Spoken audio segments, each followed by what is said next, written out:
In 1950, a worker could build a middle-class life, complete with a house, a car, and a pension, without stepping foot on a college campus. That was possible because they had access to a massive multiplier of physical labor. The mechanical assembly line served as an economic engine. It allowed a single machinist or fabricator to generate immense commercial value per hour, and their wages reflected that amplified output. Over the last 30 years, that physical engine was dismantled. Manufacturing and industrial production steadily relocated overseas, pulling the mechanical multiplier out of the domestic economy. This created an economic vacuum. In industrial towns across the American South, the primary factories, textile mills, and machine shops went quiet. The local infrastructure that turned sweat into wages disappeared. Without that central mechanism, working-class communities lost their primary tool for generating intergenerational wealth. The reliable path from entry-level labor to a comfortable retirement was severed. In the absence of those factories, a new cultural mandate took hold: the college myth. Workers were told that the only remaining path to prosperity was a university degree, driving an entire generation into massive student debt for academic credentials of questionable market utility. But right now, a different physical reality is being built behind perimeter fences. Massive hyperscale data centers are quietly replacing the old industrial mills. These facilities are digital power plants. They are the modern factories of the artificial intelligence economy, and they require a highly skilled physical workforce to construct, cool, and maintain them. There is a persistent anxiety surrounding this new infrastructure. The fear is that artificial intelligence is a job killer designed to automate away the remaining blue-collar trades. The reality is exactly the opposite. The challenge for the modern tradesperson isn't fighting automation. It's learning to command this new digital engine to amplify their own physical expertise. This is what economists call Wave 2 differentiation. In this phase of the economy, AI doesn't replace human judgment on a complex job site. It acts as a cognitive multiplier for the worker who already possesses physical mastery. The highest-paid workers in this new era combine traditional trade skills with specific AI literacies. They use linguistic precision to ask an AI system the exact right technical question and critical thinking to verify the answer. Take a modern electrician. Instead of spending hours cross-referencing a manual, they use AI to instantly run complex load calculations and verify national electrical code compliance on non-standard jobs.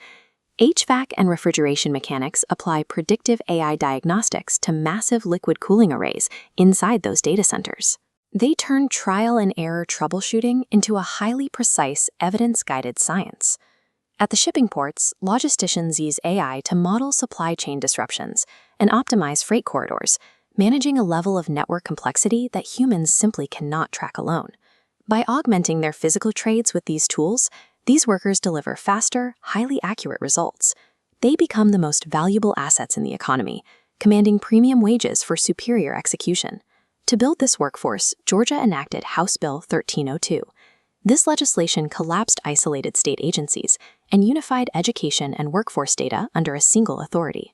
Under Governor Kemp's strategy, the Technical College System of Georgia was designated as the sole authority over a unified statewide apprenticeship pipeline.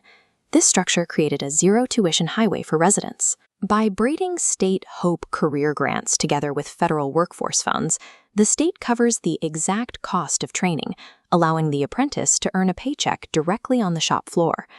This diagram represents the TPEC-3 cohesive ROI model, a measurement framework that completely bypasses traditional academic theater. These state-funded programs use this real-time telemetry to prove actual capability is transferring to the job site. Instead of waiting for a final exam, systems track metrics like learning gain per hour. This measures exact skill mastery as it happens, turning the velocity of a worker's learning into an auditable, verifiable asset for their employer. Georgia has built a verifiable, state-backed highway to prosperity. It requires zero student debt, operates entirely outside the traditional university system, and guarantees employers a workforce with validated skills. This state registry is the official high-demand career list. The state uses it to direct funding with surgical precision, prioritizing specific roles, like electricians, carpenters, and pipe fitters, where labor shortages are most critical. This targeted investment spans the entire physical economy, extending deeply into advanced manufacturing, transportation, and logistics. The financial payoff for the worker is massive. A resident completing an AI-augmented apprenticeship steps directly into a career earning $75,000 to over $110,000 a year, while carrying a $0 debt balance.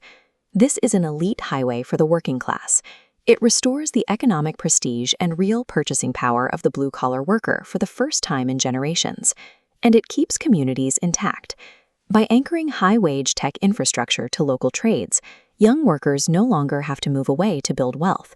They can build it right in their hometowns. The digital power plant is not a threat to the working class. It is the new industrial engine, providing the exact tools workers need to claim and own the economic future of their communities.